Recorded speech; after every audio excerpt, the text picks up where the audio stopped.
Well students, मैं राजकुमार fourth same की इस क्लास में आप सभी का स्वागत करता हूं। हरियाणा में हड़प्पा सभ्यता की विशेषताओं पर चर्चा करते हुए आज के इस लेक्चर में हम हरियाणा में हड़प्पा सभ्यता के राजनीतिक जीवन, सांस्कृतिक जीवन तथा हड़प्पा सभ्यता के पतन के कारणों पर चर्चा करेंगे। पहले है राजनीतिक जीवन। हड़प्पा संस्कृति के लोगों के राजनीतिक जीवन के बारे में कोई ठोस प्रमाण तो नहीं मिलते, परंतु लोगों की नगर योजना, सफाई व्यवस्था, घरेलू उद्योग, व्यापार वाणिज्य, सामाजिक जीवन की सुविधाएं, नाप तोल के साधन आदि की एक रूपता से इतना तो निश्चित है कि उनका राजनीतिक जीवन काफी उन्नत और संगठित रहा होगा। तो इस आधार पर इसकी प्रमुख विशेषताएं हैं वो इस प्रकार हैं। पहला पॉइंट है कुशल शासन प्रबंध। हड़प्पा सभ्यता की खुदाई से मिले विभिन्न नगरों में ऐसा आभास होता है कि उस काल का शासन प्रबंध काफी उन्नत था। उस समय नगरों का निश्चित योजना के अनुसार निर्माण किया गया था। रात्रि को रोशनी की व्यवस्था, सफाई का प्रबंध, नालियों की व्यवस्था, सड़कों की व्यवस्था आदि से सिद्ध होता है कि उस समय की सरकार लोगों की भलाई की ओर विशेष ध्यान देती थी।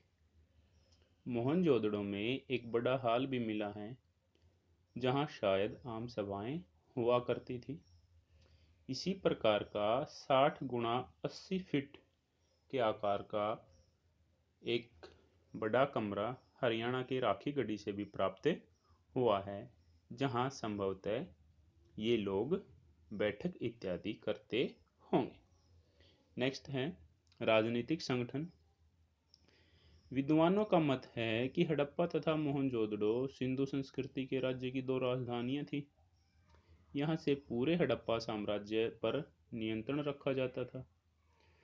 राजनीतिक जीवन के संबंध में कोई ठोस प्रमाण तो नहीं मिलता, फिर भी पंजाब, हरियाणा, सिंध, बलूचिस्तान, काठियावाड़ आदि प्रदेशों से एक ही प्रकार के अवशेषों का मिलना इस बात की ओर संकेत करता है कि सिंधु प्रदेशों में एक कुशल राजनीतिक संगठन प्रचलित था। लगभग प्रत्येक नगर से किला, ऊंचा भाग और नगर तल का प्राप्त होना, तो ऊंचे भाग में जो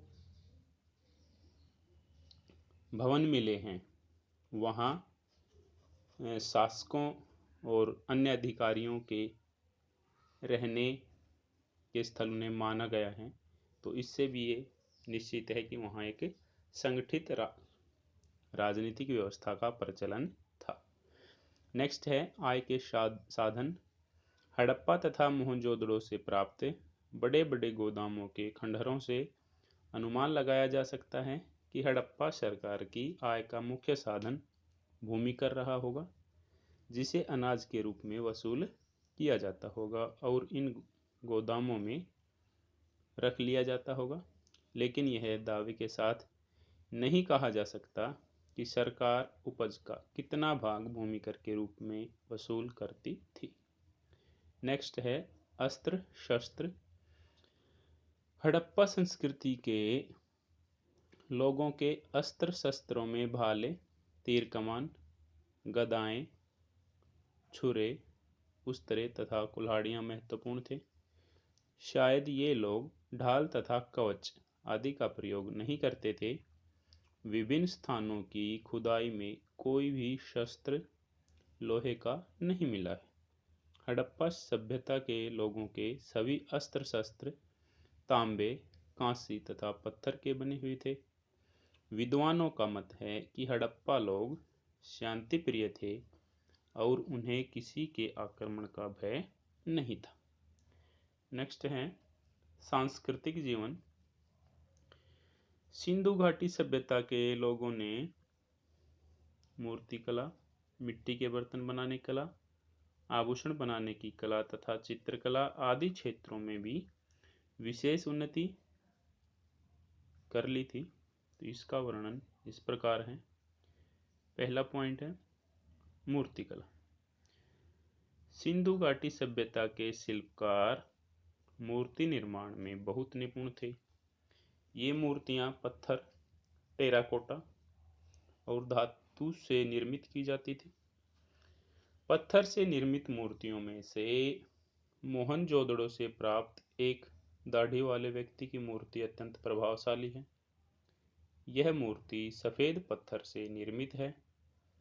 यह 17.5 सेंटीमीटर ऊंची है। व्यक्ति ने अपने शरीर को एक शाल से लपेटा हुआ है जिस पर 3 पत्तों का नमूना बना हुआ है। उसकी आंखें बड़ी पर अर्ध खुली हैं। यह मूर्ति किसी शाही व्यक्ति अथवा पुजारी की प्रतीत होती है। उस काल की बनी मूर्तियों में से अधिकांश टेराकोटा से निर्मित हैं। इसमें बहुसंख्या में देवी माँ की मूर्तियाँ हैं। इनके अतिरिक्त हमें बच्चों के बहुत से खिलौने भी प्राप्त हुए हैं। इनमें सांड, कुत्ते, बंदर, हाथी, भेड़ें, सूअर, गैंडे व कई प्रकार के पक्षी सम्मिलित हैं। उस समय जो धातु से निर्मित मूर्तियां थी उनमें मोहनजोदड़ो से प्राप्त कांस्य की नर्तकी की मूर्ति सर्वाधिक विख्यात है। इस मूर्ति में नर्तकी का बायां हाथ कमर पर रखा हुआ है तथा दाएं हाथ में उसने बहुत सी चूड़ियां पहनी हुई। इसके गले में एक हार है और सिर के बाल बहुत घुंघराले दर्शाए गए हैं।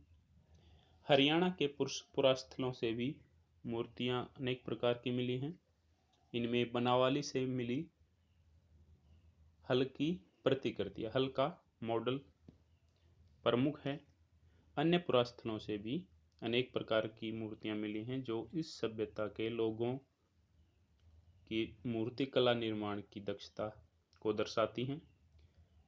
नेक्स्ट है मिट्टी के बर्तन बनाने की कला। सिंधु घाटी के लोग बर्तन बनाने की कला में भी निपुण थे। ये बर्तन अधिकतर पक्की मिट्टी के हैं, परंतु कुछ बर्तन तांबे तथा कांसे के भी हैं। मिट्टी के बर्तन प्राय चाक पर बनाए जाते थे। इसके अतिरिक्त कुछ बर्तन हाथ से भी बनाए जाते थे। कुम्हार द्वारा इन बर्तनों पर फूलों, पत्तियों तथा पशु पक्षियों के सुंदर नमूने बनाए जाते थे। इन बर्तनों को पॉलिश से चमकदार भी बनाया जाता था। नेक्स्ट है आभूषण बनाने की कला। हड़प्पा सभ्यता के लोगों के आभूषण देखकर व्यक्ति आश्चर्यचकित रह जाता है। ये आभूषण सोने, चांदी, मूल्यवान पत्थरों, तांबे, घोंगे, हड्डियां तथा हाथी दांत के बने होते थे। उनके द्वारा बनाए गए मनके तो विशेष रूप से प्रसिद्ध हैं। इन मनकों को पिरोकर माला बनाई जाती थी। नेक्स्ट है चित्रकला। हड़प्पा सभ्यता के लोगों को चित्रकला से बड़ा प्रेम था। वे बर्तन, मुहरों तथा घरों की सुंदर चित्रों से सजावट करते थे। ये चित्र मनुष्यों, फूलों, पत्तियों तथा पशु पक्षियों के होते थे। इन चित्रों को सुंदर रंगों से बनाया जाता था। इन चित्रों में तत्कालीन जीवन की झलक स्पष्ट दिखाई देती थी। नेक्स्ट है मुहरें। हड़प्पा सभ्यता में मुहर निर्माण का कार्य काफी विशेष था। हमें विभिन्न हड़प्पाई पुरास्थलों की खुदाई से अब तक 2000 से अधिक मुहरें प्राप्त हो चुकी हैं। इस काल की अधिकांश मुहरें सेलखड़ी से बनी होती थी। इसके अतिरिक्त चार्ट, गोमेट मिट्टी का भी प्रयोग ये मुहरें बनाने में किया जाता था। इन मुहरों का सर्वाधिक प्रचलित आकार वर्गाकार था। इसके अतिरिक्त गोलाकार, घनाकार तथा बेलनाकार मुहरें भी प्राप्त हुई हैं। इन मोहरों पर मनुष्यों, पशुओं तथा पक्षियों के चित्र अंकित हैं। इनमें एक सींग वाला वृषभ, गैंडा, बाघ, भैंसा, बकरा, हिरण, खरगोश आदि के चित्र प्रमुख। कुछ हड़प्पा कालीन मोहरों से स्वस्तिक तथा पीपल के चित्र भी प्राप्त हुए हैं। विद्वानों का अनुमान है कि इन मोहरों का प्रयोग व्यापार वाणिज्य के संचालन के लिए किया जाता होगा, लेकिन इस पर अधिकांश विद्वान हैं वो एकमत नहीं हैं। मोहनजोदड़ो से भी हमें 1200 से ज़्यादा मोहरें प्राप्त हुई हैं। इसके अतिरिक्त इसी तरह की काफ़ी मोहरें हरियाणा क्षेत्र के हड़प्पाई स्थलों से भी प्राप्त हुई। नेक्स्ट है लिपि।